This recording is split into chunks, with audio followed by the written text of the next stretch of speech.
Հայաստանն ընտրվեց ՄԱԿ-ի զարգացման ծրագրի, ՄԱԿ-ի բնակչության հիմնադրամի և ՄԱԿ-ի ծրագրերի իրականացման գրասենյակի գործադիր խորհրդի անդամ։ Վրաստանը, Թուրքիան, Ադրբեջանը և Բուլղարիան էներգետիկ ոլորտում փոխըմբռնման հուշագիր են ստորագրել։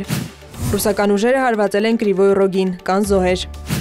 Հրադադարի համար նախապայմաններ չեն կարող լինել, Զելենսկի։ ՆԱՏՕ-ն ռուս-ուկրաինական բանակցություններում կարմիր գծեր չունի, նշել է Ռյուտեն։ Եվրամիությունը չպետք է պատասխան պատժամիջոցներ սահմանի ԱՄՆ-ի դեմ, Մելոնի։ Անկարան չի ցանկանում, որ ԱՄՆ-ն հարձակվի Իրանի վրա, չգիտենք այն ինչի կհանգեցնի, նշել է Ֆիդանը։